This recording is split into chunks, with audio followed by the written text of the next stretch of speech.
La entrevista con Pedro Ferriz de Con. Central FM. Equilibrio.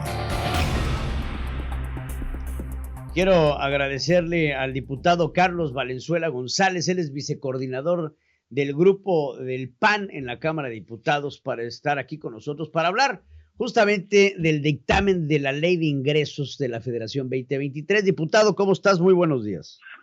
Mi estimado Pedro, te saludo con gusto a ti y a todo el auditorio de Central FM. Igualmente, Carlos, gracias por estar aquí con nosotros. Pues bueno, ya se aprobó el dictamen de la Ley de Ingresos de la Federación del 2023. Vamos a hablar en términos generales. ¿Qué es lo que se aprobó? ¿Cómo lo ves? ¿Cómo se ve el endeudamiento que se está poniendo? Y, por supuesto, el incremento de esta deuda mexicana que parece ser que es inexistente en Palacio Nacional. Y la mentira del gobierno de Morena, mi querido Pedro, que dice que desde que entraron han dejado de endeudar al país, y es todo lo contrario, y hoy lo vemos de manera más clara, con un presupuesto que aumenta de manera proporcional a la deuda que se está adquiriendo en el país. Hay un aumento en la deuda de 1.2 billones de pesos proyectados en esta ley de ingresos.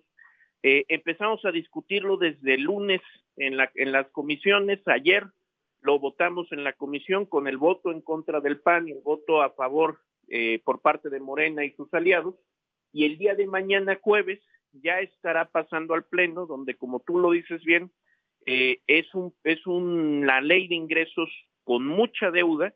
Es una ley de ingresos donde de nuevo a los contribuyentes cautivos nos vuelven a cargar la mano del peso fiscal del país, la gran mayoría de las recaudaciones a través del ISR, y donde nosotros hemos dicho desde Acción Nacional que vamos a votar en contra porque carece de estímulos fiscales. Nosotros en Acción Nacional estamos proponiendo un estímulo fiscal para deducir el ISR a aquellas empresas que contraten a personas de más de 45 años. Es un sector laboral muy importante, que muchos están en el desempleo y que lamentablemente el gobierno no ha hecho nada para incentivar a las empresas a que contraten personas de más de 45 años.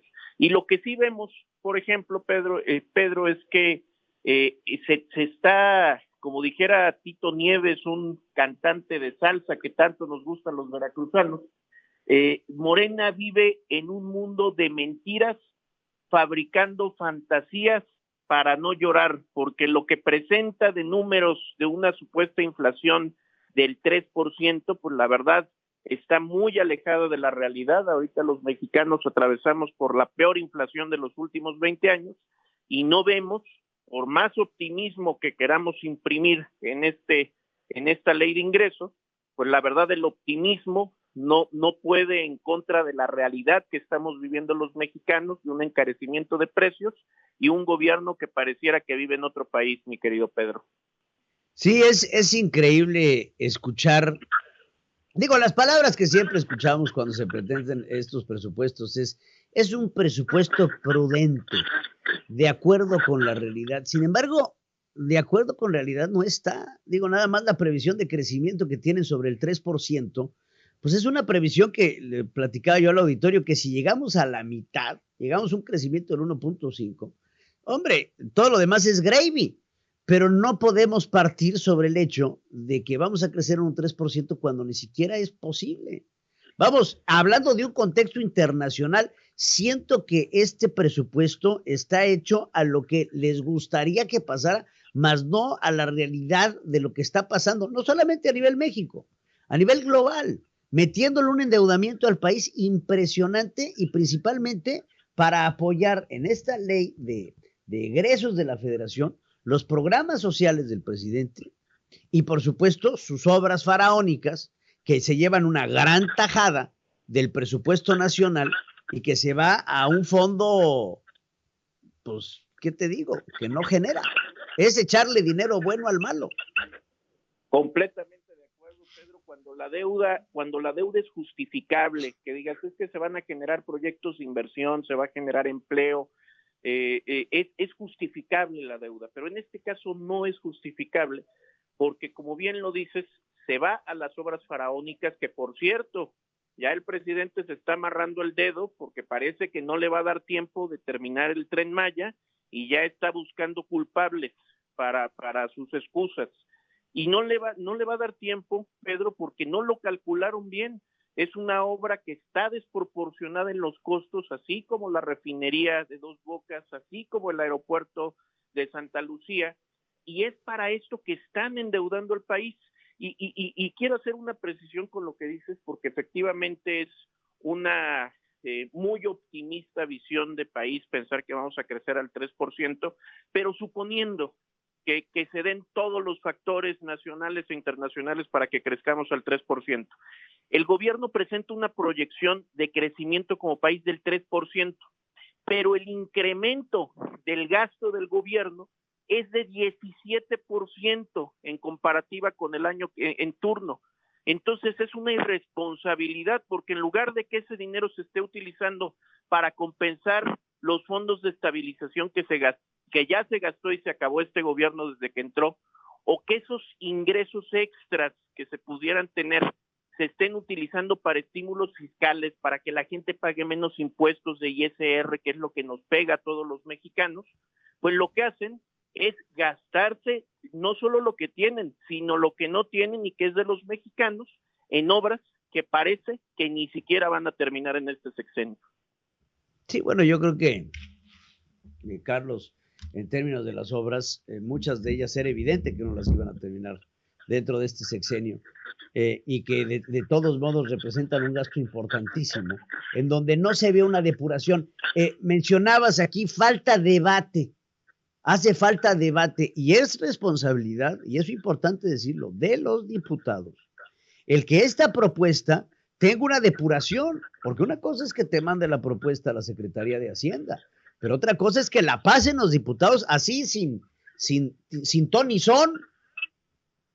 Completamente de acuerdo, y de hecho les cuento a ti y al auditorio una anécdota que pasó ayer en la comisión, donde el PT pareciera que se le quería revelar a Morena, porque el PT trae una propuesta bastante buena, por cierto, donde dice, a ver, el precio del petróleo se está tasando por debajo de lo estimado, subámosle $1 a la cotización, a la proyección del precio de barril de petróleo, subámoslo a $69, 69.7, y ese dólar extra que se envíe a proyectos de infraestructura, obras de infraestructura carretera. Pues lamentablemente ni a sus aliados del PT les hicieron caso, no le movieron una sola coma. Es un gobierno donde desafortunadamente la soberbia es lo que impera, y pues ya no nos sorprende que no escuchen a la oposición, pero ahora ni siquiera sus propios aliados del Partido del Trabajo escuchan. ¿Qué es lo que esperamos en este debate, Pedro? Que la gente se familiarice en primer lugar, que esté consciente de lo que se está debatiendo y de que se involucren en este debate, porque si no, de lo contrario, va a pasar de noche en la Cámara de Diputados y los costos no los van a terminar pagando los diputados de Morena, que terminan levantando la mano sin hacer ningún cuestionamiento. Esta es facultad del legislativo. La Secretaría de Hacienda nos manda esta propuesta, pero es facultad de la Cámara de Diputados el decir si pasa o si no pasa, y el hacer las modificaciones pertinentes. Y en los 4 años que llevamos de este gobierno, Pedro, no se le ha movido una sola coma al paquete económico que nos ha mandado el gobierno federal. Ni en los tiempos del PRI ni en los tiempos del PAN pasaba esto. Esto es autoritarismo puro, y esto es como Morena trata a la Cámara de Diputados, no como un poder legislativo, sino como una oficialía de partes. Pues es increíble esto, porque esto le puede generar un gran problema económico al país a la posteridad, porque este tipo de deudas, acaban de pedir una línea de crédito de $5 billones que se acaba de solicitar a distintos bancos, y estas cosas no se están reportando, y todo esto genera un endeudamiento que, estimado para el fin del sexenio de Andrés Manuel López Obrador, va a representar más del 50% del Producto Interno Bruto. Y eso pues no está dirigido a otra cosa que no sea hacia una recesión y a una crisis económica mexicana, seguramente en el 2023. Efectivamente, y esperamos, digo, ya no estamos viendo en cuántos años logramos corregir el rumbo después de este gobierno, sino en cuántos sexenios, Pedro. Por eso es su intención de ellos de darle continuidad, porque necesitan quien les cubra las espaldas después del desastre económico que hicieron, y la realidad es que ahora se va a poner peor porque había ahorros, había fondos de estabilización que se tuvieron desde el gobierno de Vicente Fox, de Felipe Calderón, de Enrique Peña, y que en 3 años este gobierno de Morena se los gastó por completo. Y ahora sí que no vamos a sentir lo duro, sino lo tupido en cuanto a la recesión y en cuanto a la inflación en este sentido, mi querido Pedro. Es importante establecerle esto que dices de los fondos de estabilización al auditorio. Ya se los acabaron. Y son fondos de estabilización, no solamente los petroleros, todos los fondos de estabilización que tiene el país como reservas para sacar adelante en problemas económicos, ya se los echaron. Los fideicomisos ya se los echaron. ¿En dónde está el dinero? Pregúntenselo al rey del cash. Gracias, Carlos. Te agradezco mucho por estar con nosotros en este espacio. Carlos Valenzuela González, vicecoordinador del Grupo Parlamentario del PAN en la Cámara de Diputados. Gracias por estar aquí en Central. Un abrazo, querido Pedro, y un saludo a todo el auditorio. Sigue escuchando a Pedro Ferriz de Con. Central FM.